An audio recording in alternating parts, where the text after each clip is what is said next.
ಸಾಕ್ಷ್ಯಗಳು ರೇಣುಕಾಸ್ವಾಮಿ ಮತ್ತೆ ಇತರೆ ಆರೋಪಿಗಳು ಹಾಜರಿದ್ರು ಅನ್ನುವಂಥದ್ದನ್ನ ಹೇಳಿದ್ದಾರೆ. ಕೊಲೆ ಸ್ಥಳದಲ್ಲಿ ಇವರು ಹಾಜರಿದ್ರು ಅನ್ನುವಂಥದ್ದಕ್ಕೆ ಸಾಕ್ಷ್ಯ ಹೇಳಿದರೆ, ಜೊತೆಗೆ ಇನ್ನಷ್ಟು ಕೆಲವೊಂದು ಪೂರಕವಾಗಿರುವಂತಹ ಸಾಕ್ಷ್ಯಗಳು ಕೂಡ ಇವೆ. ಫಾರ್ ಎಕ್ಸಾಂಪಲ್, ಮೊಬೈಲ್ ಫೋನ್ ನ ಲಾಂಗಿಟ್ಯೂಡ್ ಮತ್ತೆ ಲ್ಯಾಟಿಟ್ಯೂಡ್ ಇದು ಕೂಡ ಸಾಬೀತಾಗಿದೆ. ಯಾರು ಈ ಆರೋಪಿಗಳು ಅಂತ ಏನ್ ಸಾಕ್ಷ್ಯಗಳು ಹೇಳಿದಾರಲ್ಲ, ಆ ಆರೋಪಿಗಳ ಮೊಬೈಲ್ ಟವರ್ ಲೊಕೇಶನ್ ಅನ್ನ ಗಮನಿಸಿದ್ರೆ, ಜೊತೆಗೆ ರೇಣುಕಾಸ್ವಾಮಿಯ ಟವರ್ ಲೊಕೇಶನ್, ಆತನ ಮೊಬೈಲ್ ನ ಟವರ್ ಲೊಕೇಶನ್ ಅನ್ನ ಗಮನಿಸಿದ್ರೆ, ಎಲ್ಲರೂ ಕೂಡ ಇದೇ ಲಾಂಗಿಟ್ಯೂಡ್ ಲ್ಯಾಟಿಟ್ಯೂಡ್ ನಲ್ಲಿ ಇದ್ರು ಅನ್ನುವಂಥದ್ರ ಬಗ್ಗೆ ನಾವು ಪರ್ಫೆಕ್ಟ್ ಆದಂತಹ ಸಾಕ್ಷ್ಯಗಳನ್ನ ಮುಂದಿಟ್ಟಿದ್ದೀವಿ. ಈ 6 ಸಾಕ್ಷ್ಯಗಳನ್ನ ನಾವೇನ್ ತೋರಿಸಿದ್ವಿ ಅಥವಾ ತನಿಖಾಧಿಕಾರಿ ಮುಂದೆ ಇಟ್ಟಿದ್ದಾರೆ, ಅವರೆಲ್ಲರೂ ಕೂಡ ಉದ್ಯೋಗಿಗಳು ಅನ್ನುವಂಥದ್ದಕ್ಕೆ ಏನು ವಿವಾದ ಇಲ್ಲ. ಹೌದು, ಅಲ್ಲಿ ಕೆಲಸ ಮಾಡ್ತಾ ಇದ್ದವ್ರೆ, ಆ ಕೆಲಸ ಮಾಡ್ತಿದ್ದವರೇ ಹೇಳಿರೋದು. ಬಂದಿತ್ತು, ಕಾರ್ಗಳು ಬಂದಿತ್ತು, ಇಂತಿಂತವ್ರು ಬಂದಿದ್ರು, ಇವರೆಲ್ಲರೂ ಬಂದಿದ್ದಾರೆ ಅನ್ನುವಂಥದ್ದಕ್ಕೆ ಸಾಕ್ಷಿಗಳು ಹೇಳಿದ್ದಾರೆ. ಜೊತೆಗೆ ಅದಕ್ಕೆ ಟೆಕ್ನಿಕಲ್ ಎವಿಡೆನ್ಸ್ ಅನ್ನ ಕೂಡ ನಾವು ಅದನ್ನ ಕೊಟ್ಟಿದ್ದೀವಿ ಅನ್ನೋ ಒಂದು ಮಾತುಗಳನ್ನ ಈಗ SPP ತಮ್ಮ ವಾದ ಮಂಡನೆಯಲ್ಲಿ ತಿಳಿಸ್ತಾ ಇದ್ದಾರೆ. ಸರ್, ಇಲ್ಲಿ ಗಮನಿಸಬೇಕಾಗಿರುವಂಥದ್ದು ಮತ್ತೊಂದು ಅಂಶ ಏನಂತಂದ್ರೆ, ಈ ಲೊಕೇಶನ್ ವಿಚಾರಕ್ಕೆ ಸಂಬಂಧಪಟ್ಟಂತೆ ದರ್ಶನ್ ಪರ ವಕೀಲರು ವಾದವನ್ನ ಮಂಡನೆ ಮಾಡ್ತಾ ಇದ್ರು. ಹೌದು, ಲಾಂಗಿಟ್ಯೂಡ್ ಲ್ಯಾಟಿಟ್ಯೂಡ್ ಎಲ್ಲ ಒಂದೇ ಕಡೆ ಇರ್ಬೋದು, ಬಟ್ ಏನಂತಂದ್ರೆ ದರ್ಶನ್ ಇರುವಂತ ನಿವಾಸ ಏನಿದೆ ಅವರು ಅದೇ ಏರಿಯಾದಲ್ಲಿ ಇರುವಂತದ್ದು. ಅದರಿಂದಾಗಿ ಆರೋಪಿಗಳು ಕೂಡ ಅದೇ ಏರಿಯಾದಲ್ಲಿ ಎಲ್ಲ ಅದೇ ಸುತ್ತಮುತ್ತ ಏರಿಯಾದಲ್ಲಿ ಇರುವಂತದ್ದು. ಕೇವಲ ನೀವು ಲೊಕೇಶನ್ ಆಧರಿಸಿ ಅವ್ರು ಅಲ್ಲೇ ಇದ್ರು, ಕೊಲೆ ಆದಂತ ಸಂದರ್ಭದಲ್ಲಿ ಅವ್ರು ಅಲ್ಲೇ ಇದ್ರು ಅಂತ ಪ್ರೂವ್ ಮಾಡೋದಕ್ಕೆ ಆಗೋದಿಲ್ಲ. ಒಂದು 5 ಕಿಲೋಮೀಟರ್ ಅಥವಾ ಕೆಲವೊಮ್ಮೆ 25 ಕಿಲೋಮೀಟರ್ ರೇಂಜ್ ಕೂಡ ತೋರಿಸುತ್ತೆ ಅನ್ನೋದನ್ನ ಹೇಳ್ತಾರೆ ಒಂದ್ಸತಿ ತಮ್ಮ ವಾದದಲ್ಲಿ. ಆ ಒಂದು ಟವರ್ ಲೊಕೇಶನ್ ಇರುತ್ತೆ, ಆ ಯಾವ ಟವರ್ ಇರುತ್ತೋ ಅದ್ರ ಲೊಕೇಶನ್ ತೋರಿಸ್ತಾ ಇರುತ್ತೆ. ಅದರಿಂದಾಗಿ ಅವರು ಎಕ್ಸಾಕ್ಟ್ ಆಗಿ ಆ ಕೊಲೆ ಆದಂತ ಜಾಗ ಏನಿದೆ ಅಲ್ಲೇ ಇದ್ರು, ಆ ಸಂದರ್ಭದಲ್ಲಿ ಅವ್ರು ಅಲ್ಲೇ ಇದ್ರು ಅನ್ನೋದನ್ನ ಪ್ರೂವ್ ಮಾಡೋದಕ್ಕೆ ಆಗೋದಿಲ್ಲ ಅನ್ನೋದು ದರ್ಶನ್ ಪರ ವಕೀಲರ ವಾದ. ಬಟ್ ಇಲ್ಲಿ ಗಮನಿಸಬೇಕಾಗಿರುವಂತದ್ದು ಕೇವಲ ಟೆಕ್ನಿಕಲ್ ಎವಿಡೆನ್ಸ್ಗಳು ಮಾತ್ರ ಅಲ್ಲ, ಪ್ರತ್ಯಕ್ಷ ಸಾಕ್ಷಿಗಳು ಕೂಡ ಅಲ್ಲಿ ಸ್ಪಷ್ಟವಾಗಿರುವಂತದ್ದು. ಹೌದು, ದರ್ಶನ್ ಬಂದಿದ್ರು ಅನ್ನೋದನ್ನ ಪ್ರತ್ಯಕ್ಷ ಸಾಕ್ಷಿಗಳೇ ಈಗಾಗಲೇ ಹೇಳಿರುವಂತದ್ದು. 6 ಜನ ಪ್ರತ್ಯಕ್ಷ ಸಾಕ್ಷಿಗಳಿದ್ದಾರೆ ಪ್ರಕರಣಕ್ಕೆ ಸಂಬಂಧಪಟ್ಟಂತೆ, ಅವರು ಕೂಡ ಈ ವಿಚಾರಕ್ಕೆ ಸಂಬಂಧಪಟ್ಟಂತೆ ಸ್ಪಷ್ಟಪಡಿಸಿದ್ದಾರೆ. ಹಾಗೆ ನೋಡಿ, ಮೃತದೇಹ ಸಿಕ್ಕಂತಹ ಒಂದು ಟೈಮ್ 9/6 ಜೂನ್ 9ನೇ ತಾರೀಕು ಮೃತದೇಹ ಸತ್ವಾ ಅಪಾರ್ಟ್ಮೆಂಟ್ ಬಳಿ ಸಿಕ್ಕಿದೆ. ರಾತ್ರಿ ಕೆಲ ಆರೋಪಿಗಳು ಆ ಸ್ಥಳಕ್ಕೆ ಬಂದು ಹೋಗಿರುವಂತದ್ದು ಕೂಡ ನಮಗೀಗ ಆ ಸಾಕ್ಷ್ಯಗಳನ್ನ ಕೂಡ ನಾವು ಚಾರ್ಜ್ ಶೀಟ್ ನಲ್ಲಿ ನಮೂದು ಮಾಡಿದ್ವಿ, ಕೋರ್ಟ್ಗೆ ಅದನ್ನ ಕೊಟ್ಟಿದ್ದೀವಿ ಅನ್ನುವಂಥದ್ದನ್ನ ಹೇಳ್ತಾರೆ. ಅಂದ್ರೆ 9ನೇ ತಾರೀಕು ಜೂನ್ ಏನು ಒಂದು ಮೃತದೇಹವನ್ನ ಸ್ಥಳಾಂತರ ಮಾಡ್ತಾರೆ, ಶೆಡ್ ನಿಂದ ತಗೊಂಡು ಹೋಗಿ ಸತ್ವಾ ಅಪಾರ್ಟ್ಮೆಂಟ್ ನ ಒಂದು ಮೋರಿಯಾ ಬಳಿ ಆಕೆ ಎಸ್ ಬಂದಿರ್ತಾರೆ.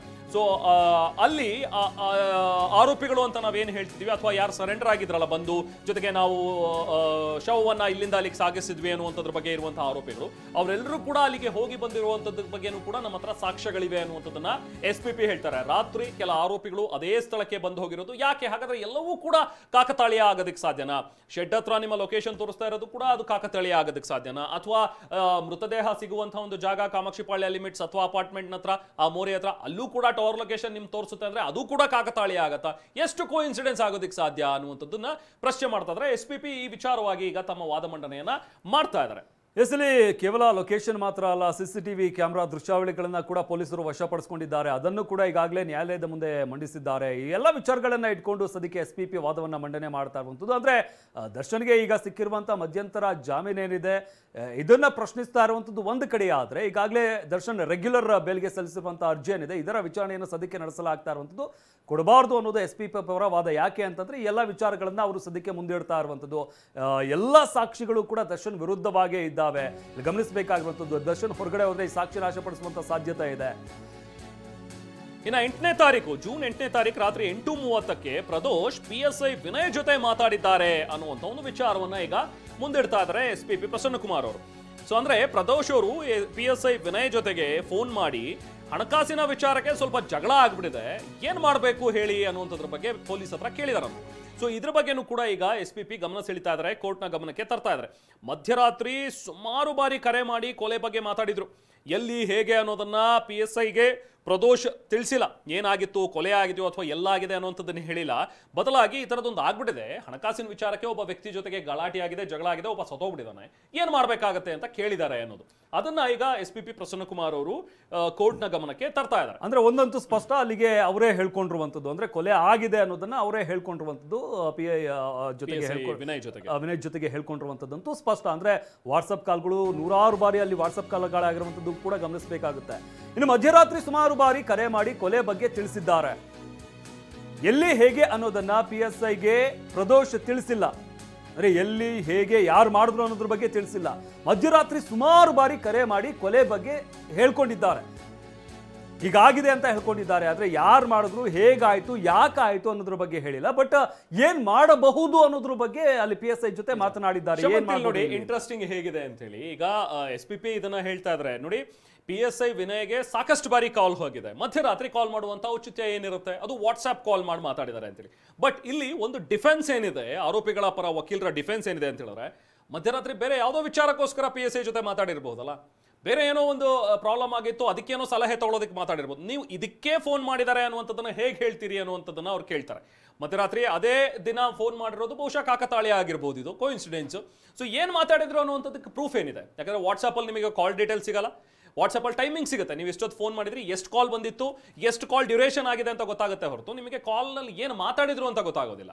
ಸೊ ಅದನ್ನ ಇಟ್ಕೊಂಡು ನೀವು ಇದನ್ನೇ ಮಾತಾಡಿದ್ರು, ರೇಣುಕಾಸ್ವಾಮಿ ಕೊಲೆ ಆಗಿದೆ, ರೇಣುಕಾಸ್ವಾಮಿಯ ಬಾಡಿಯನ್ನು ನಾವು ಡಿಸ್ಪೋಸ್ ಮಾಡಬೇಕು, ಎಲ್ಲಿ ಡಿಸ್ಪೋಸ್ ಮಾಡಬೇಕು ಅಂತ ಕೇಳಿದರೆ PSI ವಿನಯ್ ಅದಕ್ಕೆ ನೀವು ಕಾಮಾಕ್ಷಿಪಾಳ್ಯ ಲಿಮಿಟ್ನಲ್ಲಿ ಹಾಕ್ಬಿಡಿ, ನಾನು ನೋಡ್ಕೊಳ್ತೀನಿ ಅನ್ನುವಂಥದ್ದನ್ನು ಹೇಳಿದ್ದಾರೆ ಅನ್ನುವಂಥದ್ದು ಪೊಲೀಸರು ಹೇಳ್ತಾ ಇರೋದು. ಡಿಫೆನ್ಸ್ ಲಾಯರ್ ಹೇಳ್ತಾ ಇರುವಂಥ ವಿಚಾರ ಏನಂದ್ರೆ, ಇದು ಪೊಲೀಸರು ಸೃಷ್ಟಿ ಮಾಡಿರುವಂತಹ ಒಂದು ವಿಚಾರ ಹೊರತು ಈ ಥರದ್ದು ಏನು ನಡೆದೇ ಇಲ್ಲ, ಅವರಿಬ್ಬರು ಮದುವೆ ಮಾತೇನೇ ಆಗಿಲ್ಲ. ಹಂಗೇನಾದ್ರೂ ಇದ್ದಿದ್ರೆ ನೀವು PSI ಮೊಬೈಲನ್ನ ಯಾಕೆ ನೀವು ವಶಕ್ಕೆ ಪಡೀಲಿಲ್ಲ ಅಂತ ಕೇಳ್ತಾರವರು. ನಿಮಗೀಗ ಪ್ರಮುಖವಾಗಿ ಈತ ಕೂಡ ಆರೋಪಿ ಅಂತ ಕಾಣಿಸಿದ್ನಲ್ಲ, ಈಗ PSI ವಿನಯ್ ಕೂಡ ಆರೋಪಿ ಅಲ್ವಾ ಈಗ ನಿಮ್ಮ ಪ್ರಕಾರ? ಆತನ ಮೊಬೈಲ್ ಅನ್ನ ಯಾಕೆ ನೀವು ವಶಕ್ಕೆ ಪಡೀಲಿಲ್ಲ? ಆತನ ಟವರ್ ಲೊಕೇಶನ್ ಅನ್ನ ನೀವು ಯಾಕೆ ಮಾಡಿಲ್ಲ?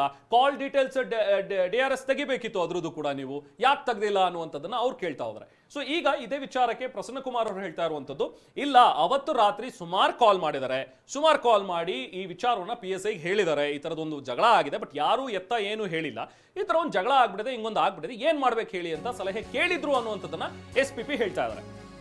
ಇನ್ನು ಸುಮನಹಳ್ಳಿ ಬಳಿಯ ಮೋರಿ ಘಟನೆ ಸ್ಥಳ ಅಂತ ಹೇಳಿದ್ದಾರೆ. ಆಗ ಆ ಸ್ಥಳ ಕಾಮಾಕ್ಷಿಪಾಳ್ಯ ಠಾಣೆ ವ್ಯಾಪ್ತಿಗೆ ಬರುತ್ತೆ. ಬ್ರಿಡ್ಜ್ ಏನಿದೆ ಆ ಜಾಗ ಕಾಮಾಕ್ಷಿಪಾಳ್ಯ ಪೊಲೀಸ್ ಠಾಣೆ ವ್ಯಾಪ್ತಿಗೆ ಬರುತ್ತೆ ಅಂತ PSI ತಿಳಿಸಿದ್ರು. ಅಂದ್ರೆ ಘಟನೆ ಆಗಿರುವಂತ ಜಾಗ, ಕೃತ್ಯ ನಡೆದ ಸ್ಥಳದ CCTV ವಿಡಿಯೋ ಕಳಿಸಿದ್ದೇನೆ ಅಂದ್ರೆ ಆತ ಹೇಳಿರುವಂತದ್ದು. PSI ಜೊತೆ ಮಾತನಾಡಬೇಕಾದಂತ ಸಂದರ್ಭದಲ್ಲಿ ವಿಡಿಯೋ ಕಳಿಸಿದ್ದೇನೆ ಅಂತ ಹೇಳಿಕೆ ನೀಡಿದ್ದಾರೆ. ಸುಮನಹಳ್ಳಿ ಬಳಿಯ ಮೋರಿ ಘಟನೆ ಸ್ಥಳ ಅಂತ ತಿಳಿಸಿದ. ಅಂದ್ರೆ PSI ಜೊತೆ ಮಾತನಾಡಬೇಕಾದ ಸಂದರ್ಭದಲ್ಲಿ ಈ ಲೊಕೇಶನ್ ಅಂದ್ರೆ ಅವ್ರು ಹೇಳ್ತಾರಲ್ಲ, ಈ ರೀತಿಯಾಗಿ ಆಗ್ಬಿಟ್ಟಿದೆ ಅಂತ ಹೇಳ್ತಾರಲ್ಲ, ಅವಾಗ PSI ಕೇಳ್ತಾರೆ ಎಲ್ಲಾಗಿರೋದು ಅಂತ. ಈ ಸುಮನಹಳ್ಳಿ ಬ್ರಿಡ್ಜ್ ಬಳಿ ಆಗಿರೋದು ಅಂತ ಆತ ಹೇಳ್ತಾನೆ. ಆಗ ಅದು ಕಾಮಾಕ್ಷಿಪಾಳ್ಯ ಪೊಲೀಸ್ ಠಾಣಾ ವ್ಯಾಪ್ತಿಗೆ ಅದು ಬರುತ್ತೆ, ಅಲ್ಲಿ ಹೋಗಿ ನೋಡಿ, ಅಲ್ಲಿ ಸರೆಂಡರ್ ಆಗಿ ಅಂತ ಅಲ್ಲಿ ಹೇಳಿರುವಂತದ್ದು, ಅವ್ರು ಹೇಳ್ಕೊಂಡಿರುವಂತದ್ದು, ಅವ್ರು ಹೇಳಿಕೆ ಕೊಟ್ಟಿದ್ದಾರೆ, PSI ಹೇಳಿರುವಂತದ್ದು. ಹೋಗಿ ಸರೆಂಡರ್ ಆಗಿ ಆ ತರ ಏನಾದ್ರು ಆಗಿದ್ರೆ ಅಂತ ಅವ್ರು ಹೇಳಿದ್ರು ಅಂತ ಉಲ್ಲೇಖ ಆಗಿರುವಂತದ್ದು FIR ನಲ್ಲಿ. ಇಲ್ಲಿ ಈ ವಿಚಾರವನ್ನ ಕೂಡ ಅಲ್ಲಿ SPP ವಾದವನ್ನ ಮಂಡನೆ ಮಾಡ್ತಾ ಇದ್ದಾರೆ. ಈಗಾಗಲೇ ಅದರ ಒಂದು CC ಕ್ಯಾಮೆರಾ ದೃಶ್ಯಾವಳಿಗಳನ್ನ ಕೂಡ ಕಳಿಸಿದ್ದಾರೆ ಈ ವಿಚಾರಕ್ಕೆ ಸಂಬಂಧಪಟ್ಟಂತೆ ಅಂತ ಹೇಳ್ತಾ ಇರುವಂತದ್ದು. ಒಟ್ಟಾರೆಯಾಗಿ ಈ ವಿಚಾರದಲ್ಲಿ ಗಮನಿಸಬೇಕಾಗಿರುವಂತದ್ದು, ಸಣ್ಣ ಪುಟ್ಟ ಲೋಪದೋಷ ಏನಿದೆ ಅದನ್ನು ಕೂಡ ಹೆಕ್ಕಿ ತೆಗೆಯುವಂತ ಕೆಲಸವನ್ನ CV ನಾಗೇಶ್ ಮಾಡ್ತಾ ಇದ್ದಾರೆ. ಸಣ್ಣ ಪುಟ್ಟ ವಿಚಾರಗಳೇನಿದ್ದಾವೆ ಅದನ್ನು ಕೂಡ ತೋರಿಸುವಂಥದ್ದು, ಅದನ್ನ ಹೈಲೈಟ್ ಮಾಡುವಂಥದ್ದು, ಅದನ್ನ ಇಟ್ಕೊಂಡು ವಾದ ಮಂಡನೆ ಮಾಡುವಂಥ ಕೆಲಸಗಳಾಗ್ತಾ ಇರುವಂಥದ್ದು.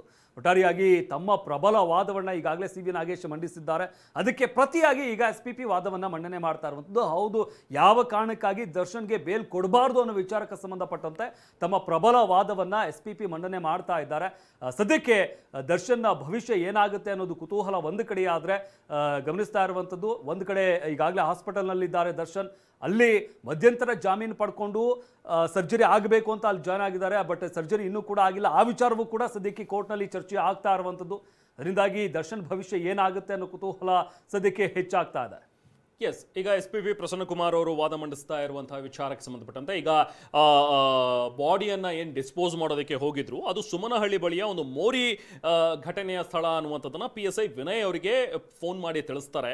ಅದಾದ ನಂತರ ಆಗ ಆ ಸ್ಥಳ ನೋಡಿದಾಗ ಅಥವಾ ಈ ಸ್ಥಳ ಅಂತ ಹೇಳಿದಾಗ, ಫೋನ್ನಲ್ಲಿ ಹೇಳಿದಾಗ, ಇಲ್ಲ ಆ ಸ್ಥಳ ಕಾಮಾಕ್ಷಿಪಾಳ್ಯ ಠಾಣೆ ಲಿಮಿಟ್ಸ್ಗೆ ಬರುತ್ತೆ ಅಂತ ಹೇಳಿ PSI ವಿನಯ್ ಅವರು ಹೇಳಿದ್ದಾರೆ ಅಂತ ಈಗ SPP ಅವರು ಹೇಳ್ತಾ ಇರೋ ವಿಚಾರ ಇದು. ಸೊ ಹಾಗೆ ಕೃತ್ಯ ನಡೆದಂತಹ ಸ್ಥಳದ CCTV ವಿಡಿಯೋವನ್ನ ಕಳಿಸಿದ್ದೀನಿ ಅನ್ನುವಂಥದ್ದನ್ನ ಕೂಡ ಆರೋಪಿ ಹೇಳ್ತಾನಂತೆ. ಅಂದ್ರೆ PSIಗೆ ನಾನು ಈ ಒಂದು ವಿಡಿಯೋವನ್ನ ಕಳಿಸಿದ್ದೆ, ಆ ವಿಡಿಯೋ ನೋಡ್ಬಿಟ್ಟು ಓಕೆ ಈ ಜಾಗ ಆ ಲಿಮಿಟ್ಸಿಗೆ ಬರುತ್ತೆ, ಕಾಮಾಕ್ಷಿಪಾಳ್ಯ ಲಿಮಿಟ್ಸಿಗೆ ಬರುತ್ತೆ ಅಂತ ಹೇಳಿ PSI ಹೇಳಿದ್ರು ಅನ್ನುವಂಥದ್ದನ್ನ SPP ಗಮನಕ್ಕೆ ತರ್ತಾರೆ.